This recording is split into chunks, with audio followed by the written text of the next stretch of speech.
Dicen que el cielo jamás aparta la mirada, pero casi siempre elige enfocar su atención en esos rincones oscuros y olvidados que el mundo decide ignorar por completo.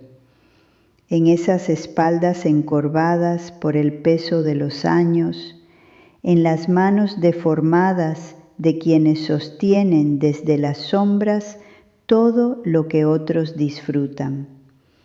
A veces llegamos a un punto de la vida donde las matemáticas de la supervivencia simplemente ya no cuadran, donde nos enfrentamos a un muro gigantesco, a una cifra inalcanzable, a un diagnóstico irreversible, y creemos que el silencio asfixiante de nuestras peticiones significa que hemos sido abandonados a nuestra propia suerte. Pero la verdad opera de una forma radicalmente distinta. Lo que la sociedad etiqueta como un caso perdido, como una ruina irrecuperable o una causa matemática y lógicamente imposible, el cielo lo utiliza como el escenario perfecto para intervenir. La protagonista de hoy era un espectro para su ciudad, una mujer invisible a la que miles de personas ignoraban cada madrugada en el transporte público. La historia que estás a punto de escuchar no es un relato para hacerte sentir un optimismo pasajero y vacío. Es una prueba clínica y cruda de cómo el amor divino irrumpe exactamente cuando el calendario y la lógica humana dictan tu final absoluto. Te pido que te quedes hasta el último segundo de este relato.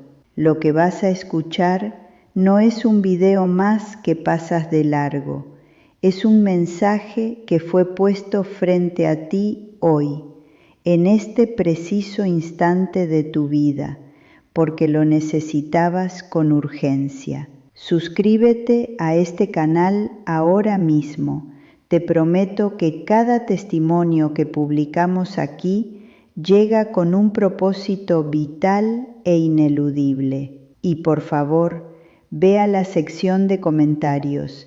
Dinos desde qué país nos estás escuchando y cuéntanos si alguna vez sentiste que Dios resolvió algo en tu vida que a los ojos del mundo era categóricamente imposible. Eran las 6:30 de la mañana en el barrio de Flores, en Buenos Aires, y el viento helado del invierno porteño cortaba la cara como si estuviera hecho de vidrio molido. El aire olía a gasoil quemado de los colectivos viejos y a humedad acumulada en las paredes descascaradas. Carmen tenía 61 años, pero su postura, vencida hacia adelante, tras décadas de encorvarse sobre una máquina de coser industrial, le sumaba por lo menos 15 años más. Su vida entera transcurría en un sótano sin ventilación, un taller clandestino ahogado en pelusa de algodón y olor a tinte sintético barato. Si alguien se hubiera detenido a mirar de cerca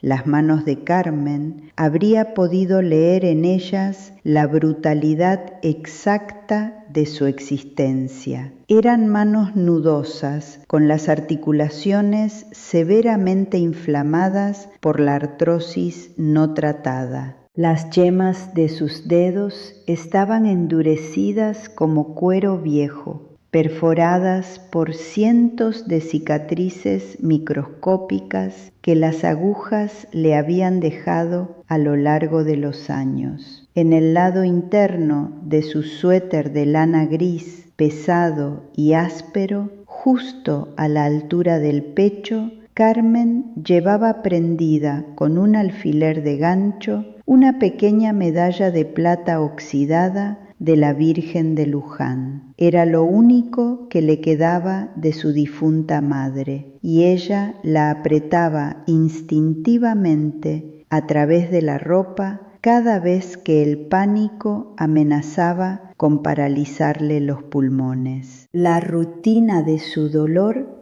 era un metrónomo exacto y cruel.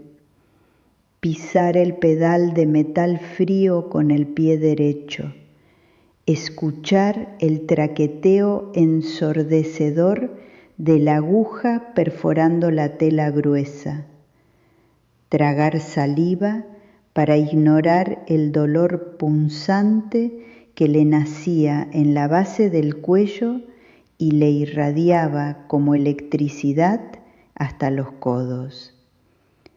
En el bolsillo de su delantal, envuelto en plástico para que el sudor no lo borrara, guardaba un presupuesto médico impreso. Era un papel que pesaba 1000 veces más que su propio cuerpo exhausto. 1.850.000 pesos. Ese era el costo exacto del copago para la cirugía de válvula cardíaca que necesitaba su nieto Leo, de apenas 9 años. Carmen lo criaba sola desde que su hija falleció 5 inviernos atrás. El niño dormía en la única cama del cuarto de 3x3 que alquilaban, y su respiración silbante, forzada y arrítmica era el sonido que torturaba a Carmen cada madrugada. El hospital público tenía una lista de espera de 2 años, un tiempo que el corazón de Leo simplemente no tenía. La clínica especializada le había dado un ultimátum. El dinero debía ser depositado antes del viernes a las 4 de la tarde, o Leo perdería su turno en el quirófano y sería dado de alta por falta de fondos. Carmen no hablaba de su terror con las otras costureras del taller. Su fe no era de llantos escandalosos ni de reclamos en voz alta. Rezaba en un murmullo imperceptible, moviendo apenas los labios agrietados mientras enhebraba carretes de hilo negro, pidiendo un solo milagro, una sola puerta abierta. El golpe que amenazó con quebrar su cordura no se anunció con truenos, sino con el sonido seco de un candado oxidado golpeando contra una persiana metálica. Un martes, faltando apenas 3 días para el límite impuesto por la clínica, Carmen llegó al taller a las 6 de la mañana. La persiana de hierro corrugado estaba baja. En el centro, una pesada cadena de acero y un candado nuevo bloqueaban la entrada. El dueño del taller, un hombre que le debía 3 meses completos de sueldo atrasado, había vaciado el local durante la madrugada y había desaparecido sin dejar el menor rastro. Carmen se quedó allí, parada en la vereda rota, sintiendo cómo el frío del asfalto le subía por las suelas gastadas de los zapatos. 4 meses de jornadas de 14 horas, perdidos en el aire. Sus manos temblaron incontrolablemente cuando metió los dedos en el bolsillo para contar lo que tenía. 12.300 pesos. Ese era su patrimonio neto en el mundo. La deuda era de casi 2 millones. El viernes estaba a la vuelta de la esquina y el abismo más oscuro, negro y profundo se abrió de golpe bajo sus pies, amenazando con tragarla, a ella y a su nieto enfermo, para siempre. Salió de la calle del taller caminando sin rumbo fijo, arrastrando los pies pesados sobre las baldosas flojas. El cielo de la ciudad era una masa grisácea e inmensa que parecía a punto de desplomarse. Una llovizna fina y helada, la típica garúa porteña, comenzó a caer, empapándole rápidamente los hombros del suéter. Caminó docenas de cuadras hacia la zona de 11, aturdida, con el papel del presupuesto médico quemándole el bolsillo. Su mente calculaba compulsivamente lo imposible. 12.000 pesos no alcanzaban ni para comprar la medicación anticoagulante que Leo necesitaba para terminar la semana. El desaliento absoluto le nublaba la vista. Al llegar a la esquina de una plaza sucia, frente a una de las estaciones de tren, su mirada captó algo apoyado contra el tronco de un árbol pelado. No era un indigente habitual, era una muchacha muy joven, tal vez de 18 años, vestida con ropa que claramente no era para ese clima. Estaba sentada en el barro frío, encogida sobre su propio vientre hinchado por un embarazo a término. Temblaba con convulsiones espasmódicas y tenía los labios completamente morados. Un charco de líquido mezclado con el agua de la lluvia se extendía bajo ella. Había roto bolsa, estaba teniendo contracciones violentas y a su alrededor la multitud de la mañana caminaba a paso rápido, esquivándola con asco o indiferencia, como si fuera un simple bulto de basura en el camino. Carmen frenó en seco. Sus rodillas gastadas le dieron un tirón de dolor. En su puño derecho apretaba los 12.000 pesos. La lógica más primaria, el instinto de conservación más básico y cruel del ser humano, le gritaba en el cerebro que ella no podía hacer nada. Le decía que su propio nieto se estaba muriendo, que esos billetes eran 2 días de arroz blanco, que ella misma estaba a horas de la indigencia total. El mundo la estaba aplastando sin misericordia. ¿Por qué habría ella de detenerse a cargar con el dolor de una desconocida? Pero Carmen no pudo seguir caminando. Sus manos callosas soltaron la tensión de los billetes. Se acercó y se arrodilló en el barro helado, ignorando cómo el agua le mojaba los pantalones.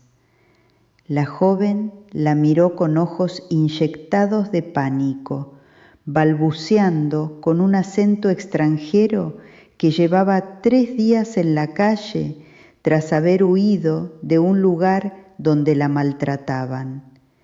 Carmen no lo dudó más.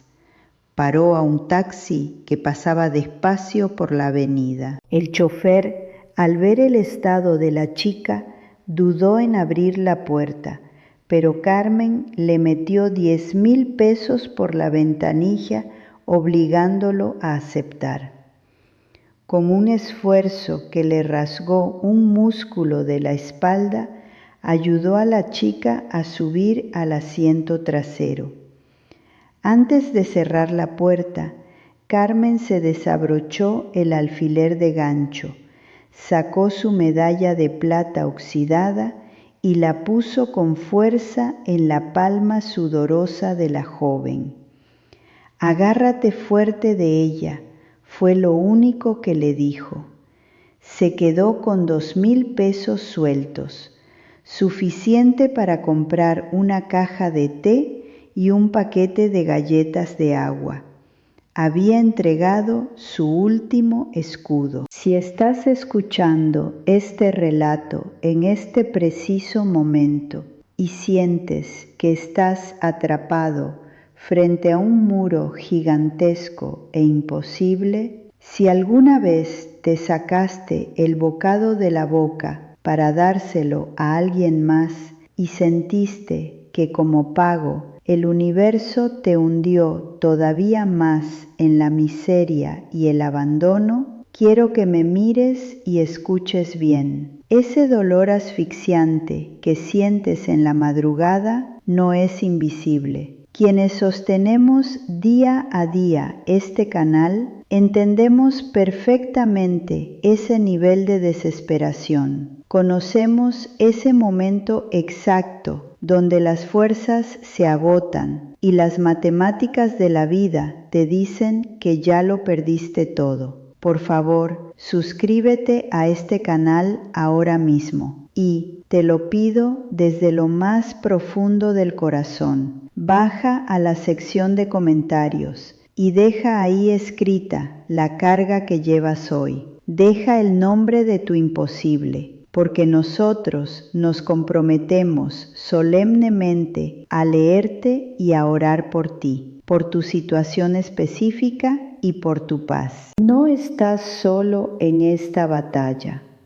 Aunque el silencio de tu habitación te grite cada noche que sí lo estás. El camino de regreso al cuarto que alquilaba fue una verdadera condena ejecutada en cámara lenta. Carmen tuvo que caminar 35 cuadras porque ya no le quedaba dinero para el colectivo. El agua se le filtró por los agujeros de los zapatos, congelándole los pies hasta dejar de sentirlos. Al doblar la esquina de su pasillo, el terror se materializó frente a sus ojos. El dueño de la pensión, harto de sus atrasos esporádicos y sabiendo que el taller había cerrado, no esperó explicaciones. En la vereda, bajo el alero que apenas protegía de la lluvia, había 3 grandes bolsas de basura negras. Adentro estaban su ropa vieja, un par de sábanas y los juguetes desgastados de Leo. El niño, abrigado con 2 camperas que le quedaban grandes, estaba sentado sobre una de las bolsas, tosiendo con ese sonido rasposo y metálico que a Carmen le destrozaba el alma. La puerta del pasillo tenía un candado nuevo. No hubo gritos ni discusiones. El sistema no tiene tiempo para la piedad. Carmen levantó las bolsas, tomó la mano helada de su nieto y caminó hacia el único lugar público abierto donde no los echarían de inmediato. La inmensa y caótica sala de espera de un hospital municipal que quedaba a 10 cuadras de allí. Esa noche fue la caída definitiva, el momento donde la fe choca violentamente contra la realidad de asfalto. Se instalaron en unas sillas de plástico duro, color naranja, pegadas a una pared que olía a cloro industrial y lavandina. La luz de los tubos fluorescentes parpadeaba emitiendo un zumbido eléctrico que taladraba la cabeza. Leo se quedó dormido apoyado en el regazo de Carmen, su respiración cada vez más débil. Carmen se metió la mano debajo del suéter buscando instintivamente la medalla de plata, pero solo encontró el alfiler de gancho vacío. El frío en sus dedos fue el detonante. Por primera vez en décadas de fe inquebrantable, la amargura más negra subió por su garganta. Miró hacia el techo descascarado del hospital. ¿Esta era la recompensa? Había entregado su último centavo para salvar a una extraña. Había regalado la medalla de su madre. Y como pago de justicia divina, Dios había permitido que su nieto enfermo durmiera como un perro en el piso de un hospital público, a solo horas de perder la oportunidad de su cirugía. El viernes pasó. A las 4 de la tarde de ese viernes, el plazo de la clínica especializada expiró. El turno de cirugía fue cancelado. Lo imposible se había consumado en su contra. El silencio del cielo era absoluto, aplastante y brutalmente cruel. Carmen cerró los ojos, deseando que su corazón exhausto simplemente dejara de latir. Se rindió por completo al dolor. Sobrevivieron todo el fin de semana viviendo en esa sala de espera, comiendo los restos de medialunas secas que un enfermero les regalaba por compasión. Carmen ya no rezaba, estaba vacía, seca por dentro. La mañana del lunes el deterioro de Leo era evidente. Sus labios tenían un leve tono azulado. Carmen, con la ropa sucia y el cabello desgreñado, estaba sentada rígidamente, esperando el momento inevitable de tener que ingresarlo por urgencias en ese hospital colapsado. Fue entonces cuando las pesadas puertas de vidrio de la entrada principal se abrieron de golpe. Un hombre de unos 50 y tantos años entró a paso rápido. Llevaba un sobretodo de lana fina que desentonaba violentamente con la miseria del lugar. Detrás de él caminaba el mismo taxista al que Carmen le había dado los 10,000 pesos. El hombre de traje escaneaba la sala de espera llena de gente enferma con una desesperación frenética, sus ojos inyectados en sangre. El taxista señaló tímidamente con el dedo hacia el rincón de las sillas naranjas. El hombre rico caminó directo hacia Carmen. Se detuvo a medio metro, respirando agitado. Miró el suéter gris, miró las manos callosas y deformadas por la aguja, y luego, con lentitud, se llevó la mano al bolsillo de su propio saco. Sacó la pequeña medalla de plata oxidada. El hombre, un próspero empresario del rubro textil y dueño de una cadena de locales de ropa, cayó de rodillas allí mismo, en medio de la mugre de la sala de espera, frente a la costurera desempleada. Con la voz estrangulada por el llanto, le explicó que llevaba 4 días moviendo cielo y tierra buscándola. La joven migrante que Carmen había salvado no era una desconocida al azar, era la única hija de aquel hombre.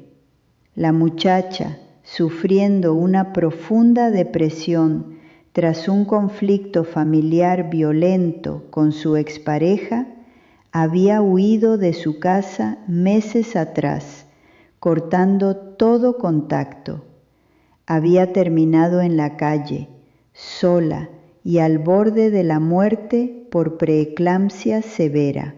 Si no hubiera llegado al hospital materno en esos 10 minutos críticos que el taxi proporcionó, ella y el bebé habrían muerto en la vereda. El hombre no le ofreció a Carmen una limosna en agradecimiento.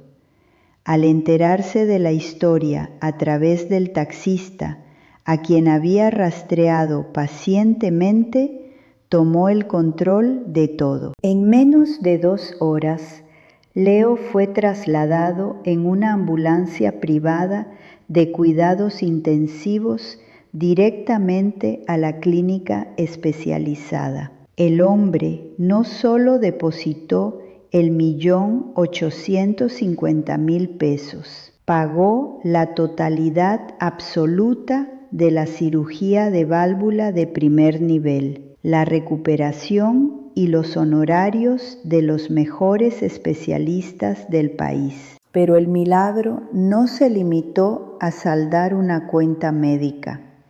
Cuando Carmen salió de la clínica días después, con la certeza de que el corazón de su nieto latía fuerte y sano, el empresario la estaba esperando. La dueña de la pensión no tuvo que devolverle sus cosas en la calle. El hombre le entregó a Carmen un juego de llaves. La contrató como jefa de calidad de su fábrica principal, con un salario formal, obra social completa y la condición inamovible de que viviera junto a su nieto en un amplio y cálido departamento de 2 habitaciones que la empresa tenía en la planta alta de la fábrica. Esa noche, mientras la calefacción llenaba el aire de un calor reconfortante y Leo dormía profundamente en una cama de verdad bajo cobijas gruesas, Carmen se sentó en el borde del colchón. Sacó la medalla de plata que el hombre le había devuelto y la apretó entre sus dedos ásperos. Miró por la ventana hacia las luces de la ciudad y con las lágrimas surcando finalmente su rostro, comprendió que en el momento de mayor oscuridad, cuando creyó que todo estaba perdido y que Dios la había ignorado, en realidad sus pasos habían sido cronometrados con una precisión matemática y divina. La solución al problema imposible de su vida llegó tejida a través de la misma herida de su propia entrega, y descubrió que dar lo poco que te queda cuando el mundo te asfixia es el lenguaje exacto que el cielo utiliza para reescribir tu historia entera.